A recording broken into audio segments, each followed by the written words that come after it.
Kuri uyu munsi igenekerezo rya gatanu kwezi kwa kabiri 2024 Association Bethsaida pour le salut de la famille ryaramukanye akanyamuneza kenshi aho ryari riramukanye umunsi mukuru wo kwifurizanya umwaka eka mbere banashimira Imana ku bikorwa vyiza Imana yabakoresheje. Mukurikirane ubusanzwe arongoye iyo association amajambo yashikirije. Twebwe nka Bethsaida pour le salut de la famille turabamama twagiye hamwe tubona ko twoterana inguvu hanyuma bya twubaka ingo nziza, ingo z'abantu baba kenyezi biteka binyankamugayo, hanyuma turakorana kenshi kandi iyo dukoranye tubona ukuboko kw'Imana kuko cyane cyane twisunga ijambo ry'Imana niryo rituma dukora ibikorwa nk'ivyo twakoze nk'ivyo Imana yadushoboje gukora umwaka uheze.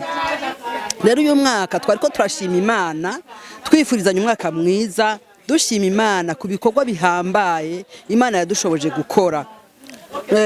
Nk'abamama twagiye hamwe twagize integuro y'ingene tuzongera tugira amakoraniro tugasenga tukavuga ijambo ry'Imana tukigishanya tugahanurana tugakeburana mu bitari bikeyi, mu buryo bwo kubaho, mu buryo bw'imibereho, mu buryo bwo kwitwara neza nk'abakenyezi b'intanga karorero.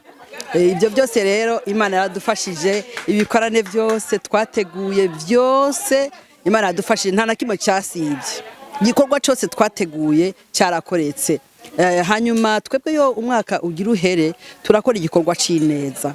Uyu mwaka rero twateguye kuja gushigikira abakenyezi bagenzi bacu bagorewe muri prison, hanyuma tubashira impuzu zo kwambara, ibintu byinshi twatwaye, ibintu vraiment bikwiriye. Turashimira Imana yadufashije, twumvise two batera intege tukabereka ko Imana ikibakunda, tukabereka ko urukundo rwa Kristo rushika hose no muri prison ruhashika, kandi twaravuga uko tuje mutari muzi tuzanana niko naho baguciriye umunyororo w'ibihe byose uzoje ubona Imana igukuyemo kubw'imbabazi zayo. Hanyuma rero by'ukuri nta buryo twari dufise bunini, ariko nk'abakenyezi basenga Imana bakandi bafise amaboko yo gukora twarakoze gushikaho Imana idukorera ibitangaza, turaronka ibintu bikwiye ibyo twategekanije byose twarashoboye kubironka, turabibashira baranezerwa, tubaremesha umutima. None kandi twahamagarira n'umuntu wese iyo babona iki gikorwa turiko turakora, kuko tuguma dukora ibikorwa by'ineza, n'uyu mwaka tuzokora. Rero nasaba umuntu yumva yo dufata mu mugongo vy'ukuri kubw'imbabazi z'Imana azabikore nawe nyarazohabwa umugisha, nkuko natwebwe turiko turawukorera, kandi burya umugisha ni kuri umuntu arawukorera kandi akawuronka. Uwo muntu rero yumva ko yo dufata mu mugongo turamuhaye ikaze n'ukuri azadushigikire.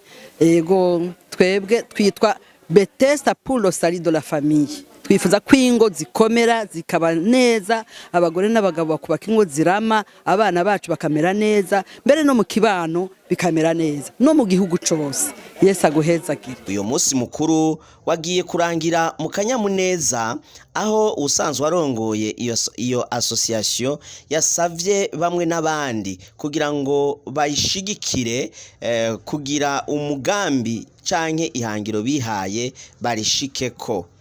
Ashimira cyane abafasoni bagenzi we ko vy'ukuri bariko barashitsa ico biyemeje mu buryo bwo gutegura imiryango canke ingo nziza, ingo z'akanyamuneza, ingo z'amahoro, ingo zishobora kubera akarorero abandi.